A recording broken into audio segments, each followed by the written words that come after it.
iHeartRadio app. Mask mandate again? I'm Phil Hewlett from the KFI 24-hour newsroom. Wearing masks indoors could become mandatory in Los Angeles County again in about a month.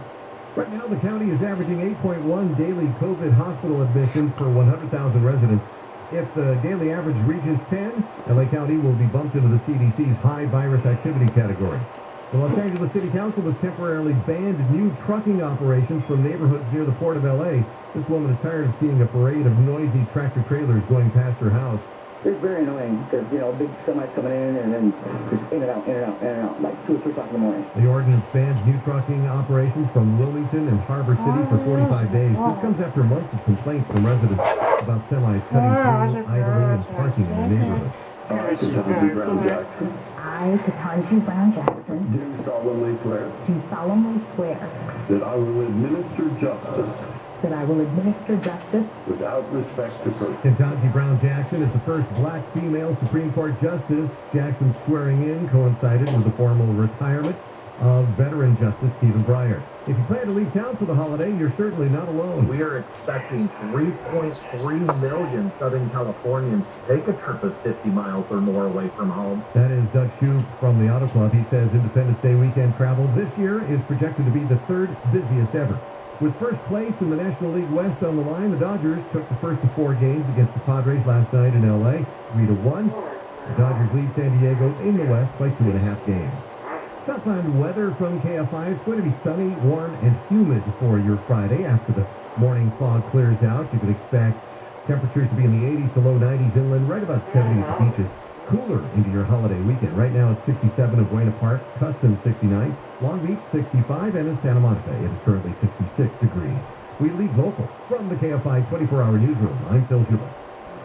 In Long Beach, there is a work zone. It's on the 710 northbound from Long Beach Boulevard to the 91. 2 right lanes are going to be shut down for road work until 5. And in the Sepulveda Pass, this is on the 405 southbound at Furball Center. We have a crash there. That's taken up the carpool lanes. Watch for delays as you approach. For Rhea, there is a work zone. 57 northbound from Donner Canyon to the 60. 3 right lanes are going to be shut down for road work until 5. KFI in the sky hopes to get you there faster. I'm Brian Van. The Pod Meets World podcast takes you back in time to 1993 for the ultimate Boy Meets World rewatch. Join original cast members Danielle Fishel, Will Friedle, and Ryder Strong as they relive every episode, sharing memories, behind-the-scenes info, and more. None of us have seen an episode since it aired back in the 90s, so we'll be witnessing our middle part haircuts, hooded t-shirts, and teenage overacting for basically the first time right along with you. Listen to Pod Meets World on the iHeartRadio app or wherever you get your podcasts. Throughout the course of the COVID-19 pandemic, there has been a great deal of misinformation about the virus. We spoke with Sarah Lovenheim, Assistant Secretary for Public Affairs at the U.S. Department of Health and Human Services, about how they work to provide Americans with the most accurate, up-to-date information about the virus. It's a constant challenge, this information, perhaps our biggest one, and that's why, again, we relied a lot on trusted voices in local communities across the country. We routinely conduct surveys of thousands of people across the country to also get a sense of what messages are resonating best and also what questions are most prevalent that we need to answer. So we have on our HHS website and through the Centers for Disease Control and Prevention many FAQs today about vaccine safety and efficacy. We've made a lot of progress today. We're proud, for example, that we closed the disparity gap in vaccination rate just a few months ago, so we certainly have more work to do. To find COVID-19 vaccines and boosters near you, check out vaccines.gov. Why won't a plumber just tell me what it costs to unclog my drain over the phone? Is it that complicated? No, it's not. It makes no sense at all. They obviously have a price. Whoa, you've got a nice aroma. Who are you? Mike Diamond, the Smell Good Plumber. Will you tell me how much to unclog my drain? $99. But you haven't seen it. Don't need to. Doesn't matter if it's a kitchen sink or a mainline sewer stoppage. The Smell Good Plumbers at Mike Diamond will unclog almost any drain for $99. Almost? Yeah, there are a few exceptions, but you can read all about them on our website before you call. Just go to thesmellgoodplumber.com. Wow, you're like up front and everything. I just called a guy named Bubba who wouldn't tell me anything. No Bubba's here, ma'am. Just professional plumbers who show up on time, smell good, and unclogged drains for $99. Call us, 1-800-446-MIKE. Contractor license number 399170. Injured in an accident? Visit SuperLawyer.com. Look, I'm not equating it to the mafia, but if you owe the mafia money, the one thing they want you to do is stay in touch with them. And it's the same thing with jury duty. As long as you're in touch with them and you need a little break here and there, and you call in and you register and all this stuff, they're cool with you. But the moment you try to avoid jury duty by not responding and all that stuff, that's when they get paid. The Tim Conway Jr. Show, weeknights at 6 on KFI. The tweet covers about 50% of the Trump numbers. He's created this edge because of his tweets. He loves the attention, even if it's negative. It's funny, he's a crazy operate. You don't have to pretend that never had a president do this before, so they have to. We never had these. We didn't use that cable. You're asking for the impossible. John and Ken, weekdays 2 to 6 on KFI. This is Jacob Emrani. If you've been in an accident, call 844-24-JACOB. KFI, AM 640.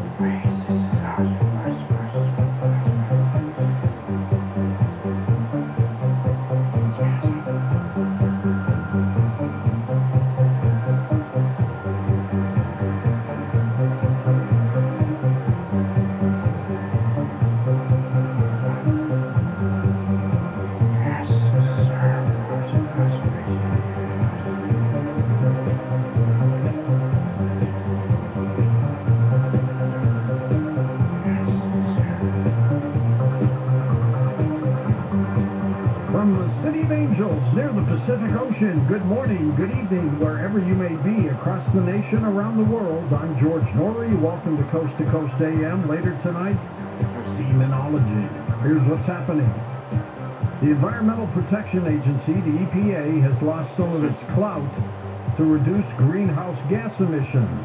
A landmark ruling by the U.S. Supreme Court represents a major setback to President Joe Biden's climate plans. He called it a devastating decision, but said that he would not undermine his efforts to tackle the climate crisis. The case against the EPA was brought by West Virginia on behalf of 18 other states and some of the nation's largest coal companies. They argued that the agency did not have the authority to limit emissions across whole states. The Supreme Court agreed. Those 3 American tourists found dead at that all-inclusive Sandals resort in the Bahamas in early May that we've been talking about died as a result of asphyxiation due to carbon monoxide poisoning. 68-year-old Michael Phillips, 65-year-old Robbie Phillips of Tennessee, and 64-year-old Vincent Chirella of Florida were found unresponsive at the Sandals Emerald Bay in Great Exuma on May 6th. They died of carbon monoxide poisoning. How sad. Another sad story. A father in Virginia is believed to have died by suicide after leaving his 18-month-old son unattended in a hot car for several hours, causing the young boy's tragic death. Chesterfield County Police say they are investigating the apparently accidental death of the child and the subsequent suicide of an adult male who is the child's father. Using anti-anxiety drugs may put someone at significant risk of developing cognitive decline later in life, according to scientists, and they have discovered why. Researchers from the Australian Nuke Science and Technology Organization found that the drugs may impact the brain's microcells, which in turn interfere with a key part of the brain's neurons. This is something for you to put away. The FDA said vaccine manufacturers should update their COVID-19 booster shots to target the most recent Omicron subvariants that are gaining ground in the U.S. Dr. Peter Marks, head of the FDA's vaccine division, said manufacturers should update their shots to target Omicron BA.4 and BA.5 in addition to the original strain of the virus that first emerged in Wuhan, China. Christian Weil from iHeartBook.com on the line with us here. Well, here we go again with the more vaccines, huh, Christian? More vaccines because this Omicron virus is so aggressive, more aggressive than all the others. And according to the FDA, as you just shared with us, George, it's time to change the vaccine formula to make it stronger to help protect all of us. I don't know. Did you see an article today about the transference of the virus from pigs and other animals to humans. Yes, it's a new strain of antibiotic-resistant bacteria circulating among pigs, and kids. And the University of Cambridge study found that the superbug is resistant to the best antibiotics out there. That's not good news. It's everywhere. Yeah, there's several animals that have been linked, not just to this virus, but other viruses.